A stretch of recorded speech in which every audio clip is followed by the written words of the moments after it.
I finally learned why my sibling stopped returning my calls after our father's funeral. The text message from my sister's lawyer arrived at 3:15 on a Thursday afternoon, and I had to read it 4 times before my brain would accept what it said. Ms. Olivia Brennan has instructed me to inform you that any further contact attempts will result in a restraining order.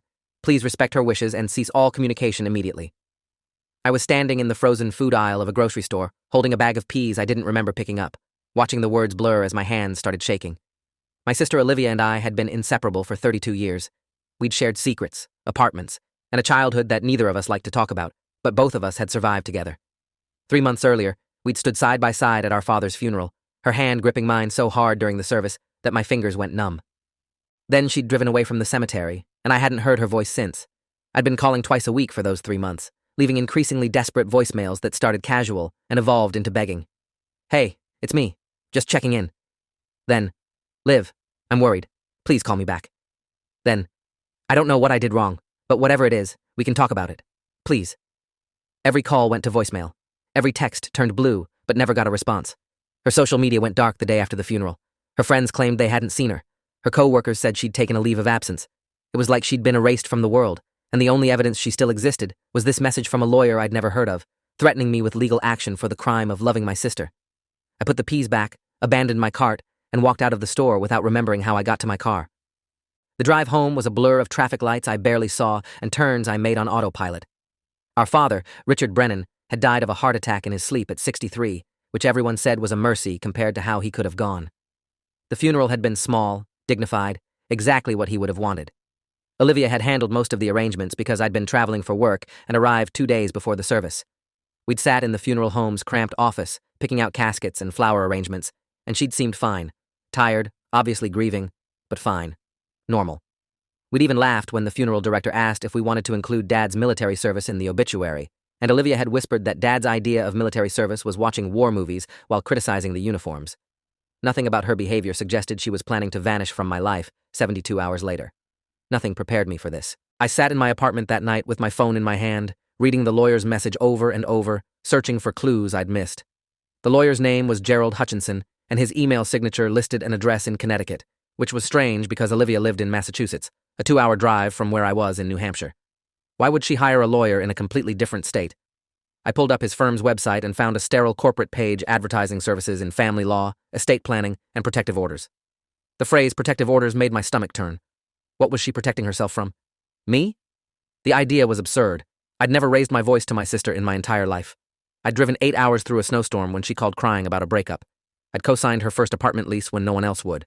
I'd been the person she called at 2 a.m. when she was scared or sad or just needed to hear a familiar voice. And now I was apparently a threat serious enough to require legal intervention. Sleep didn't come that night. I lay in bed staring at the ceiling, running through every interaction Olivia and I had at the funeral, searching for the moment I'd somehow destroyed everything without realizing it. The service itself had been unremarkable. A handful of Dad's co-workers, a few distant cousins we barely knew, the neighbor who'd found him. The pastor had given a generic speech about a man he'd never met, and Olivia and I had sat in the front row, her shoulder pressed against mine. At the cemetery, she'd cried into my jacket while I held her, and I'd felt her whole body shaking. Afterward, we'd gone to a depressing lunch at a chain restaurant where we picked at sandwiches neither of us wanted and made small talk about nothing important. She'd seemed distant, but I'd attributed it to grief. Everyone processes loss differently, and Olivia had always been the type to retreat inward when she was hurting. I'd hugged her goodbye in the parking lot, and she'd held on for a long time, long enough that I'd asked if she was okay. She'd nodded against my chest and said, "I will be." Those were the last words she'd ever spoken to me. The next morning, I called the lawyer's office and got a receptionist with a voice like steel wrapped in velvet. "Hutchinson and Associates, how may I direct your call?" I explained who I was and asked to speak with Gerald Hutchinson about Olivia Brennan. There was a pause, the sound of typing, then, "Mr. Hutchinson is unavailable. However, I can confirm that you were sent a communication on behalf of our client. That communication stands. Any further contact attempts will be documented and may result in legal action." I asked what I'd done wrong, what Olivia was accusing me of, why she wouldn't talk to me directly. The receptionist's voice never changed temperature. "I'm not at liberty to discuss the details of our client's case. Please respect Ms. Brennan's clearly stated boundaries. Have a good day." The line went dead. I threw my phone across the room hard enough to crack the screen. For the next 2 weeks, I became obsessed with finding answers. I drove to Olivia's apartment in Massachusetts and found it empty, a for lease sign in the window. Her landlord, A heavy-set man in his 50s who smelled like cigarettes and suspicion told me she'd broken her lease early and moved out overnight 3 weeks ago. He'd kept her security deposit because of the damages. What damages? I'd asked. He'd shrugged and said the place had been left in rough shape, furniture overturned, holes in the walls, like someone had left in a hurry or a rage. That didn't sound like Olivia at all. She was meticulous, organized, the kind of person who color-coded her closet and made her bed every morning before work. I asked if he knew where she'd gone. He said she'd left no forwarding address, which apparently violated the lease agreement. But what could he do about it? She was already gone. I contacted her employer next, a marketing firm where she'd worked for 6 years. Her supervisor, a woman named Diana Northrup, who spoke in the careful, measured tones of someone trained in HR protocols, told me Olivia had submitted her resignation effective immediately the Monday after the funeral. When I asked if she'd seemed upset or given a reason, Diana paused for a long time before saying, "I'm not comfortable discussing the details of a former employee's mental state, but I will say that Ms. Brennan seemed deeply distressed when she submitted her paperwork. She mentioned needing to prioritize her safety and well-being. Beyond that, I really can't say more." The word safety stuck in my throat like a stone. Safety from what? From whom? Diana wouldn't elaborate, citing company policy and privacy concerns, and I was left with nothing but more questions and a growing sense that I was living in a parallel universe where none of the rules made sense. My breaking point came 3 weeks after receiving the lawyer's message. I was sitting at my kitchen table at 11 at night, surrounded by printouts I'd made of every text message, email, and photo Olivia and I had exchanged in the past year. I was looking for evidence, for something I'd said or done that could have caused this, and finding nothing but the ordinary debris of a normal sibling relationship. Jokes about bad movies, photos of our respective cats, complaints about work and weather and the general absurdity of being alive. On impulse, I opened my laptop and logged into the shared cloud storage account we'd used for years to back up family photos. We'd never bothered to separate our accounts after moving out of our childhood home, and I still had access. What I found there made my blood run cold. In a folder dated 2 days after the funeral, there were 36 scanned documents I'd never seen before, legal paperwork, medical records, and a video file labeled simply, "Evidence." My hands were shaking so badly I could barely click the mouse. The first document was a restraining order application, blank but downloaded from a Connecticut court's website. The second was a printed email chain between Olivia and someone named Dr. Rebecca Chen. Wait, I can't use Chen. Let me change that. Dr. Rebecca Donovan, dated 3 weeks before Dad's funeral. The subject line read, Recovered Memory Therapy Session Notes. My vision blurred as I read the contents. Dr. Donovan's responses were professional, clinical, discussing breakthrough sessions and trauma processing and validating your experience. Olivia's emails were fragmented, desperate, filled with phrases like, "I can't believe I forgot," and "It explains everything," and "I need to know the truth." There were references to techniques like guided imagery and hypnosis. There were mentions of our childhood that made no sense to me, events I had no memory of, accusations against our father that seemed to come from a different family's history entirely. The medical records were worse. They documented Olivia's admission to something called the Meadowbrook Recovery Center in Connecticut, a residential treatment facility specializing in what their website described as trauma recovery, repressed memory integration, and familial abuse rehabilitation. She'd checked herself in 4 days after the funeral and stayed for 3 weeks. The intake form listed her primary concerns as recently recovered memories of childhood sexual abuse and need for safety from family members who may be protecting abusers' legacy. The form asked who she was afraid of. In Olivia's handwriting, shaky and small, it said, "My brother. He knew and did nothing. He was there, and he let it happen." I had to read that line 6 times before I could breathe again. The world tilted sideways. I stood up so fast my chair fell over, and I barely made it to the bathroom before I threw up. This wasn't real. This couldn't be real. Whatever Olivia thought she remembered, it was wrong. Completely, utterly, catastrophically wrong. Our childhood had been difficult in ways that were ordinary and survivable. Dad had been emotionally distant, critical, impossible to please. He'd been a demanding parent who valued achievement over affection and had probably caused us both years of therapy-worthy issues about self-worth and perfectionism. But abuse? Sexual abuse? Never. Not once. Not ever. And the idea that I had somehow witnessed this imaginary abuse and done nothing was so far beyond the realm of possibility that I couldn't even process it. I'd shared a bedroom with Olivia until I was 14. We'd been allies in that house, not perpetrator and bystander. This was insane. I spent the rest of the night reading every document in that folder, each one worse than the last. There were therapy session notes where Olivia described recovered memories of things that had never happened, events that couldn't have happened because I'd been there, and they were fiction. Dr. Donovan's notes encouraged her to trust her body's memory and honor her truth, and warned against gaslighting by family members invested in denial. There were journal entries Olivia had written during her stay at Meadowbrook, page after page of anguish about feeling betrayed by everyone she'd ever loved, about questioning her entire history, about hating our father and hating me and hating herself for not remembering sooner. The pain in those entries was real and raw and devastating. My sister was suffering terribly. She just had the cause completely wrong. The video file was dated the night before she'd checked into Meadowbrook. I almost didn't watch it.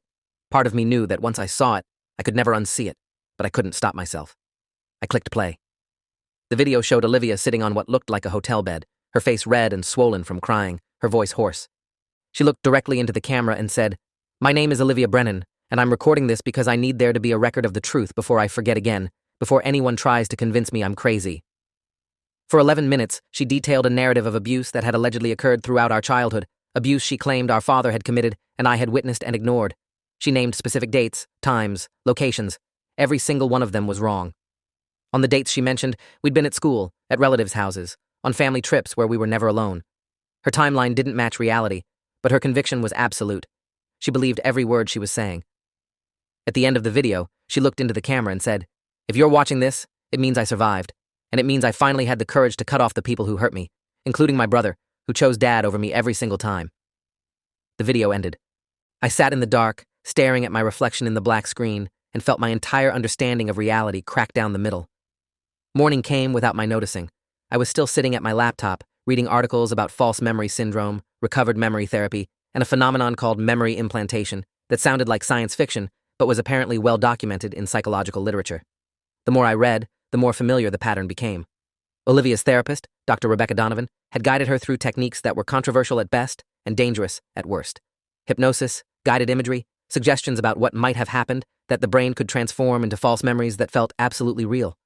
There were case studies of families destroyed by these techniques, court cases, retractions, apologies from patients who'd later realized their recovered memories were fiction. But there were also true believers, therapists who insisted they were helping survivors uncover buried trauma, patients who built entire identities around their recovered memories. The literature was a battlefield, and my sister was caught in the crossfire. I needed help. Professional help from someone who understood this nightmare better than I did. At 8 in the morning, I called a law firm I found through an online search, Brenner and Associates. The partner I spoke with, Lawrence Brenner, had 30 years of experience in what he called family reputation defense and had handled several cases involving false memory accusations. His voice was calm, grandfatherly, the kind of voice that made you believe problems could be solved. He listened without interrupting as I explained the situation, then asked me to email him everything I'd found. Within 2 hours, he called me back. "Mr. Brennan, I've reviewed your materials. What you're describing fits a pattern I've seen before. Your sister has likely been subjected to suggestive therapy techniques that have created false memories. The good news is that these situations can sometimes be resolved. The bad news is that it often requires significant intervention, and your sister has to be willing to consider that her memories might not be accurate. Given that she's already retained legal counsel to prevent contact with you, that's going to be difficult."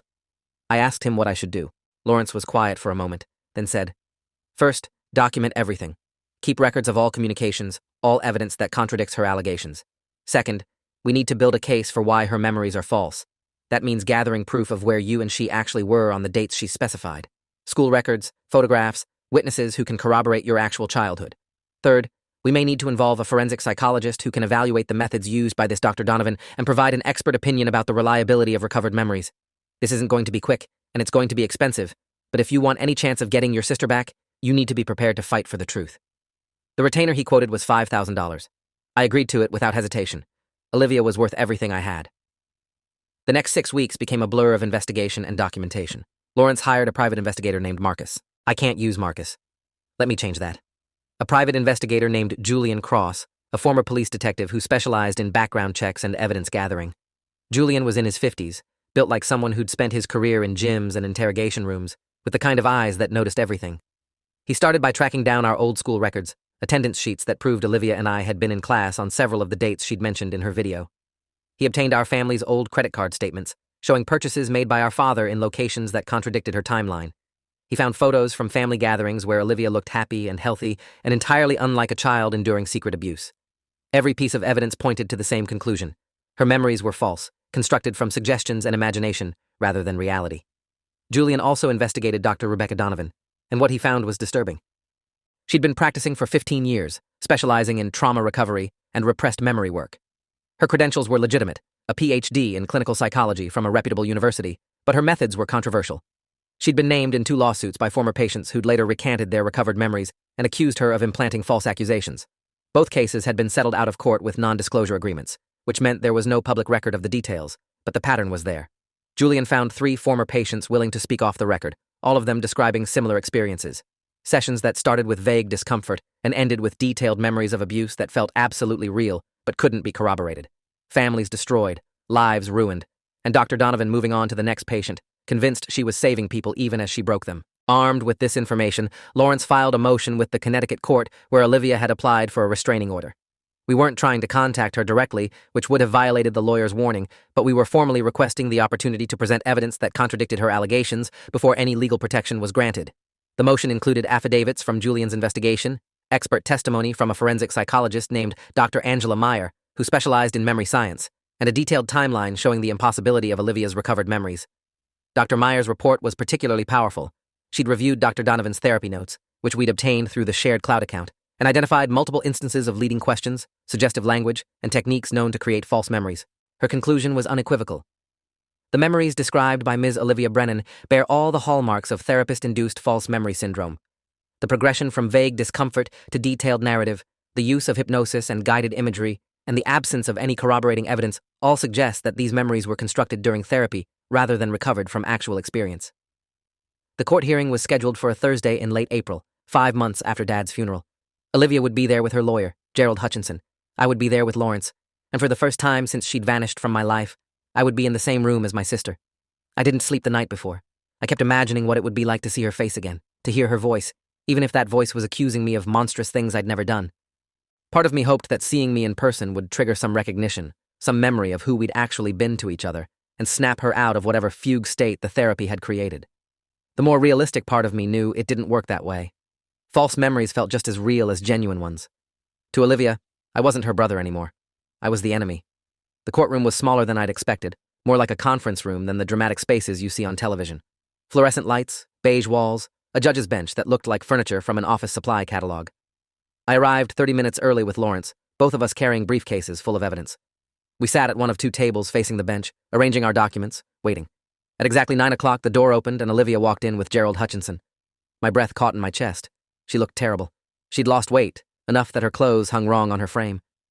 Her hair, which she'd always kept long and carefully styled, was pulled back in a messy ponytail. Her skin was pale, and there were dark circles under her eyes that makeup couldn't quite hide. But worst of all was her expression when she saw me. Pure fear. She actually flinched backward, and Gerald had to put a hand on her shoulder to steady her. In that moment, I understood with perfect clarity that to her, I was a monster. Whatever Dr. Donovan had helped her create in those therapy sessions had become her reality, and the person sitting across the room wasn't her brother, but a predator she'd barely escaped. The judge was a woman in her early 60s named Honorable Patricia Carver, and she radiated the kind of no-nonsense competence that came from decades on the bench. She reviewed our motion, reviewed Olivia's restraining order application, and addressed both parties directly. This is an unusual situation. Typically, restraining order hearings don't involve this level of evidentiary dispute. Ms. Brennan, you've alleged that your brother was aware of abuse committed by your late father and failed to protect you. That's a serious accusation. Mr. Brennan, you've submitted evidence suggesting that your sister's memories of these events may not be reliable. That's also a serious claim. I'm going to hear from both sides, review the evidence, and make a determination about whether a protective order is warranted. Ms. Brennan, would you like to speak first? Olivia stood slowly, her hands gripping the edge of the table. Gerald whispered something to her, probably legal advice, but she shook her head. When she spoke, her voice was so quiet the judge had to ask her to speak up. I know what happened to me. I know my brother was there. I know he saw things and did nothing. For years, I couldn't remember. I thought something was wrong with me, like there was this blank space in my childhood that didn't make sense. Then I started therapy with Dr. Donovan, and everything came back. All of it. Every horrible thing my father did, and every time I looked at my brother's face while it was happening, begging him with my eyes to make it stop, and he just stood there. He chose my father over me. He always did. Her voice broke on the last word, and she sat down abruptly, covering her face with her hands. I wanted to scream. I wanted to jump across the room and shake her until the false memories fell out and she remembered the truth. Instead, I sat frozen while Lawrence stood and addressed the judge with the calm precision of someone who'd done this 1,000 times. Your Honor, my client understands how much pain Ms. Brennan is experiencing, and his heart breaks for her. But pain doesn't equal truth. What Ms. Brennan believes happened to her is contradicted by extensive documentation. School attendance records prove she and her brother were in class on dates when she claims abuse occurred. Credit card receipts show her father was in different cities during the alleged incidents. Photographs from family gatherings show a child who appears healthy and happy, with no signs of the trauma she now describes. More importantly, we have expert testimony from Dr. Angela Meyer, a forensic psychologist who specializes in memory science, explaining how the therapy techniques used by Dr. Rebecca Donovan are known to create false memories that feel completely real to the patient. Judge Carver asked to see Dr. Meyer's report. Lawrence handed it over, and the judge read it in silence for what felt like hours, but was probably 10 minutes. Then she looked at Olivia's lawyer. Mr. Hutchinson, I'm troubled by what I'm reading here. Has your client consulted with any other mental health professionals about these recovered memories? Has there been any attempt to corroborate her allegations through independent investigation? Gerald shifted uncomfortably. Your Honor, my client's memories are her truth. She doesn't need to prove her trauma to deserve protection from someone she fears. Judge Carver's expression hardened. I'm not asking her to prove her trauma, counselor. I'm asking whether there's been any objective verification of these serious allegations before we restrict someone's legal rights based on them. From what I can see in this report, the therapy methods used by Dr. Donovan are highly questionable. I'm not prepared to issue a restraining order on the basis of memories that may have been inadvertently created during suggestive therapy. However, I'm also not prepared to simply dismiss Ms. Brennan's concerns out of hand. The judge turned to me directly. Mr. Brennan, I want to hear from you. In your own words, what's your response to your sister's allegations? I stood up, my legs shaking. I'd prepared a speech with Lawrence, but all the carefully crafted words evaporated when I looked at Olivia's face. Instead, I just told her the truth. Liv, I love you. I have always loved you. We survived our childhood together. Dad wasn't perfect. He was cold and critical and probably damaged both of us in ways we're still figuring out. But what you think you remember didn't happen. It couldn't have happened because I was there, and I would have done anything to protect you. I would have called the police, told a teacher, burned that house down if I had to. You were never in danger from Dad, and you were never in danger from me. I don't know what happened in those therapy sessions, but I know that someone convinced you to believe things that aren't true. And I need you to consider that possibility, because I can't lose you to a lie. Olivia looked at me then, really looked at me, and for just a second I saw confusion in her eyes, a flicker of doubt. But Gerald leaned over and whispered something urgent in her ear, and her expression hardened again. He's lying. Dr. Donovan warned me this would happen. She said my family would try to gaslight me, try to make me doubt myself. But I know what I remember. I know what I feel in my body. This isn't some made-up story. This is my life. Judge Carver held up a hand for silence. I'm going to take a brief recess to review all the submitted materials more thoroughly. I want both parties to remain in the courthouse but separate. We'll reconvene in 1 hour. The recess felt like drowning in slow motion. Lawrence and I went to a small conference room where he tried to prepare me for various outcomes, but I couldn't focus on his words. All I could think about was the look on Olivia's face, the absolute certainty in her voice. Dr. Donovan had done this to her, had taken my smart, skeptical, grounded sister and turned her into someone who believed a fiction so completely that she couldn't hear the truth, even when it was backed by documented evidence. When we returned to the courtroom, Judge Carver had a stack of papers in front of her and an expression that was carefully neutral. I've reviewed everything submitted by both parties. This is one of the more difficult decisions I've had to make, because I believe that everyone in this room is acting in what they believe to be good faith. Ms. Brennan, I don't doubt that you're experiencing genuine distress. However, the evidence presented by your brother raises serious questions about the reliability of your recovered memories. Dr. Meyer's expert opinion is persuasive, and the documentation contradicting your timeline is substantial. I'm not going to grant a restraining order at this time. Olivia made a sound like she'd been punched. Gerald started to object, but the judge continued. However, I am going to make a recommendation. Ms. Brennan, I strongly encourage you to seek a second opinion from a mental health professional who is not associated with your current therapist. Specifically, I recommend consulting with someone who specializes in memory science and can help you evaluate the source of these memories. Mr. Brennan, I'm going to order that you refrain from contacting your sister directly for the next 60 days while she pursues this second evaluation. If, after that evaluation, Ms. Brennan still feels she needs protection from you, she can refile her application, and I'll reconsider. But I want her to have the opportunity to examine these memories with a professional who isn't invested in a particular narrative. Does everyone understand? We both nodded, though Olivia looked like she was barely holding herself together. As the judge dismissed us, Gerald gathered his papers quickly and ushered Olivia toward the door. She didn't look at me once. I wanted to call out to her, to say something that would make her understand, but Lawrence put a hand on my shoulder and shook his head. Let her go. You heard the judge. 60 days. Give her space to figure this out. I watched my sister disappear through the courtroom doors and felt like I was watching her die all over again. The 60 days that followed were torture. I threw myself into work, into anything that would keep my mind occupied, but Olivia was always there in the background of every thought. Lawrence had given me the name of the therapist he'd recommended to Judge Carver, a woman named Dr. Sophie Laurent, who specialized in treating patients with false memories. She'd agreed to see Olivia if Olivia was willing, but we had no way to know if she'd followed through. The waiting was unbearable. Then, on day 56, I got a phone call from a number I didn't recognize. When I answered, a voice I barely recognized as my sister's said, "Can you meet me? I need to talk to you." My heart stopped. I asked where and when.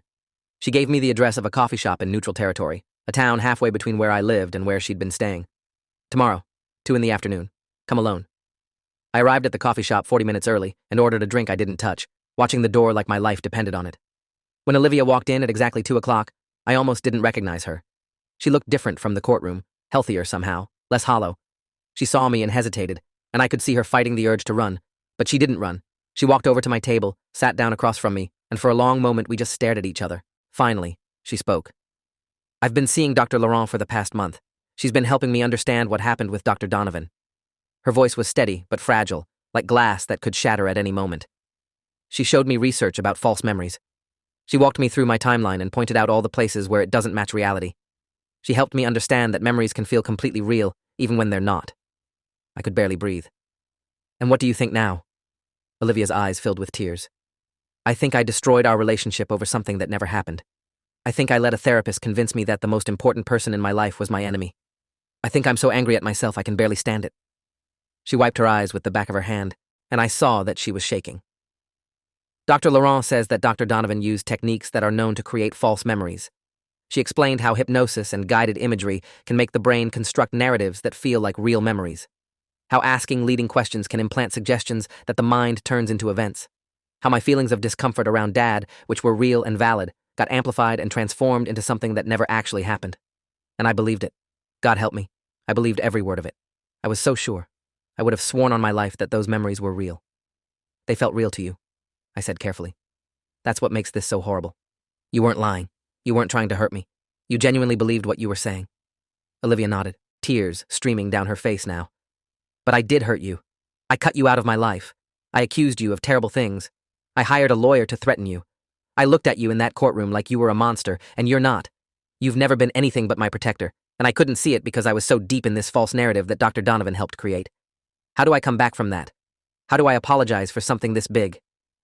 I reached across the table and took her hand. She flinched at first, an automatic reaction, but then she held on tight. You already did. You're here. You questioned the narrative even though it felt true. That takes more courage than you know. We sat like that for a while, holding hands across a coffee shop table, both of us crying, both of us trying to figure out how to rebuild something that had been shattered so completely. Finally, Olivia spoke again. Dr. Laurent wants me to file a complaint against Dr. Donovan with the state licensing board. She says what happened to me is a pattern, that there are other victims. She wants me to help stop her from doing this to anyone else, but I don't know if I'm strong enough. You are, I told her, and I'll be with you every step of the way if you want me there. Olivia squeezed my hand harder. I want that. I want you back in my life. I want to remember who we actually were instead of this nightmare version Dr. Donovan helped me create. But it's going to take time.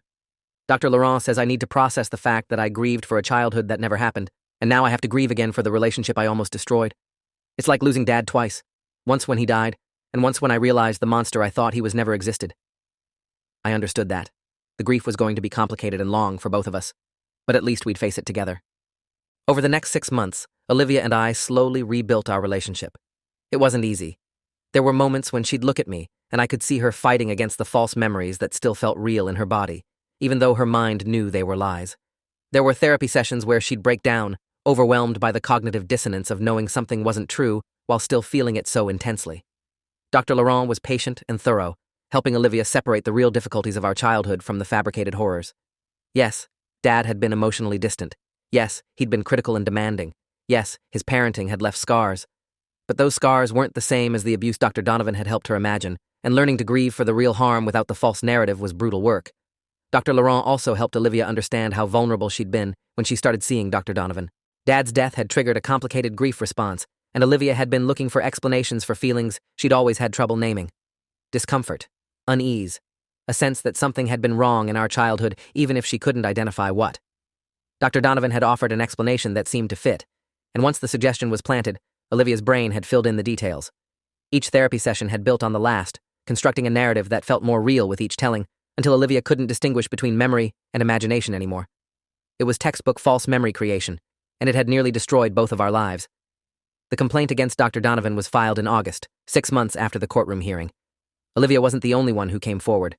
Through Dr. Laurent's network, 3 other former patients were identified, all of them with similar stories. False memories of childhood abuse created through suggestive therapy techniques, families torn apart, years of suffering. The state licensing board took the complaints seriously, opening a full investigation into Dr. Donovan's practices. They subpoenaed her therapy notes, interviewed her current and former patients, and consulted with experts in memory science. The investigation took 8 months, but the conclusion was damning. Dr. Donovan had violated multiple ethical standards, used techniques known to create false memories, and caused measurable harm to her patients. Her license was suspended pending a full disciplinary hearing. The hearing itself was public, held in a conference room in Hartford that felt too small for the weight of what was being discussed.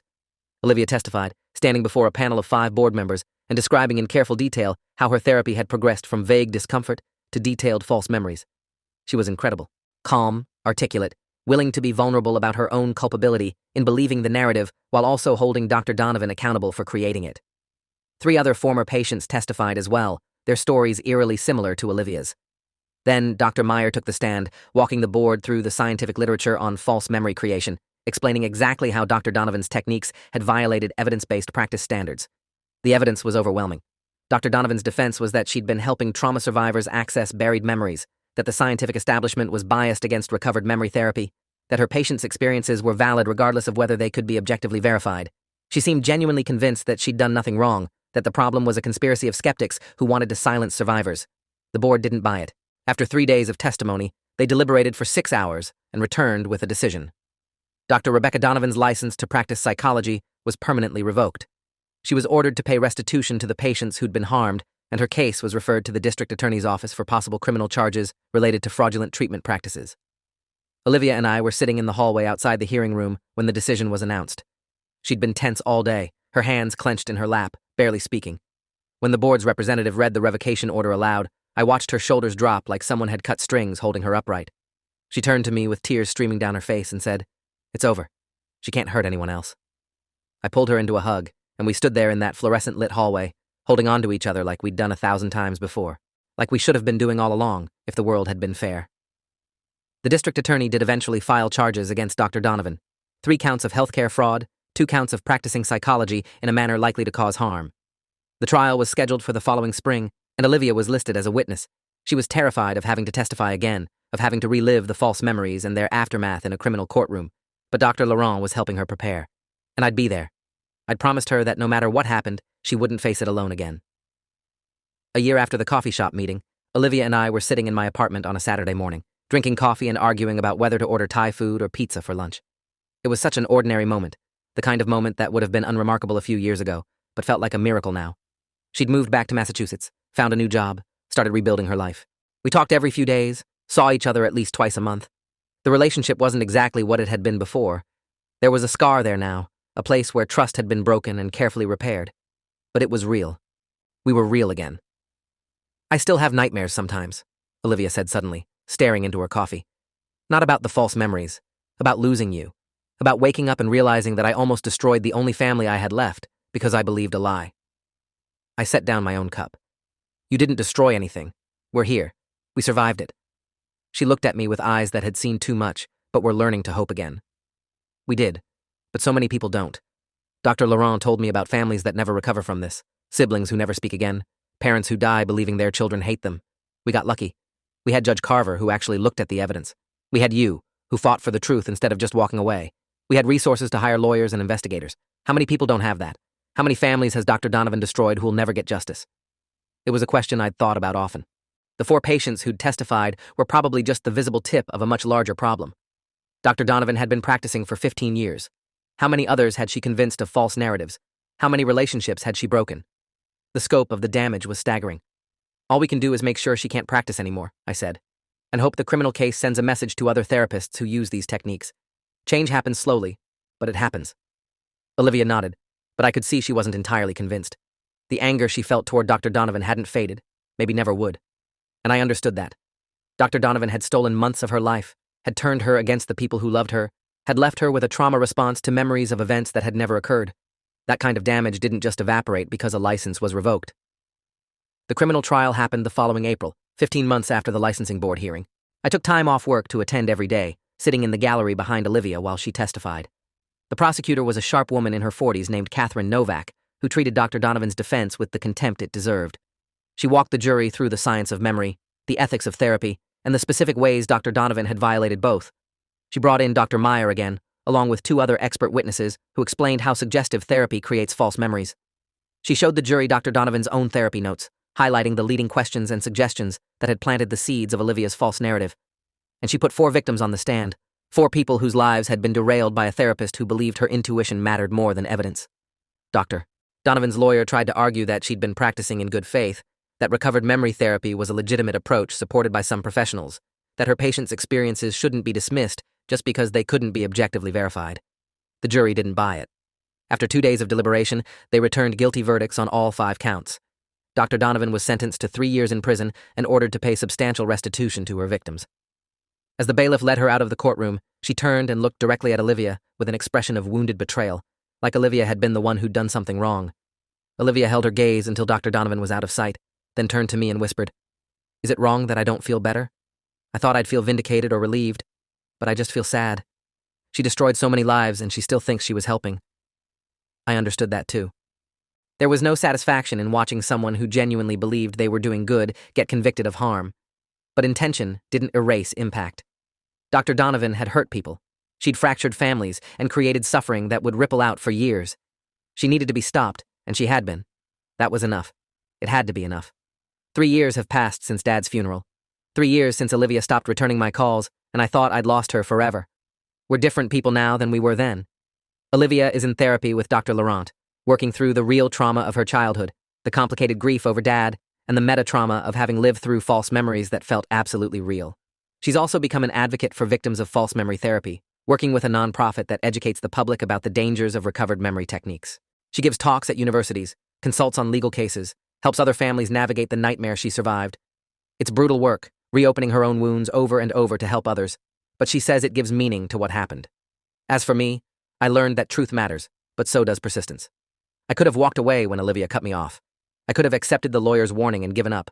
Part of me wanted to, because fighting for someone who sees you as a monster is exhausting and painful and humiliating. But she was my sister. She was worth fighting for, even when she couldn't see it, especially when she couldn't see it. I also learned that the brain is both incredibly resilient and incredibly fragile. Memories feel so concrete, so reliable, but they're actually just stories we tell ourselves about the past. And if someone with authority and credentials tells us a different story, our brains can rewrite history without us even realizing it's happening. That's terrifying. It means we're all vulnerable to manipulation if the circumstances are right. Last month, Olivia and I drove out to Dad's grave for the first time since the funeral. We hadn't talked about doing it. She'd just called one Saturday morning and said she was ready. We brought flowers, nothing fancy, just a grocery store bouquet. We stood there looking at his headstone, both of us quiet for a long time. Finally, Olivia said, "I'm sorry I made you into a villain, Dad. You weren't perfect, but you didn't deserve what I thought about you for those months. And I'm sorry I never got to tell you that before you died." I put my arm around her shoulders, and we stood there together, 2 people trying to make peace with a past that was complicated enough without adding fiction to it. On the drive home, Olivia asked me if I'd ever be able to fully forgive her for what happened. I thought about it for a while before answering. There's nothing to forgive. You were a victim. Dr. Donovan manipulated you into believing a story that felt real. You acted on what you genuinely believed to be true. That's not a moral failing. That's being human. She was quiet, then said, "I forgive myself a little more every day. Dr. Laurent says that's progress." It was. Progress was slow and non-linear and sometimes required backtracking, but it was happening. We were healing. Not back to what we'd been before, but into something new. Something that acknowledged what we'd survived together. I think about that moment in the grocery store sometimes, standing in the frozen food aisle reading the text from Olivia's lawyer, believing my sister was gone forever. I think about how close we came to being another statistic, another family destroyed by false memory therapy, another pair of siblings who never spoke again. We survived because of luck and resources and stubborn refusal to accept what seemed inevitable.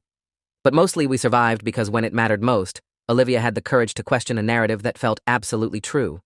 To sit across from a new therapist and say, "What if I'm wrong?" That's harder than people realize. Our brains don't like admitting we've been deceived, especially by ourselves. The nonprofit Olivia works with estimates that hundreds of families every year are affected by false memory therapy, though the exact numbers are impossible to verify because most cases never become public. Therapists like Dr. Donovan are rare, but they exist, still practicing in some states, still convinced they're uncovering truth instead of creating fiction. The scientific consensus is clear. Recovered memory therapy is dangerous and unsupported by evidence. But consensus doesn't always translate to practice, and people who are suffering will reach for anything that promises answers, even if those answers are lies. Olivia and I have become careful about memory now. When we talk about our childhood, we fact-check each other, look for corroborating evidence, acknowledge when we're not sure about details. We've learned that memory is reconstruction, not playback, and every time we remember something, We're actually rebuilding it from fragments and filling in gaps with assumptions. That doesn't mean all memories are false, just that they're less reliable than we want them to be. It's an uncomfortable truth, but we've made peace with it. Truth is complicated. Memory is fallible, and family is worth fighting for even when fighting seems impossible. I finally learned why my sibling stopped returning my calls after our father's funeral.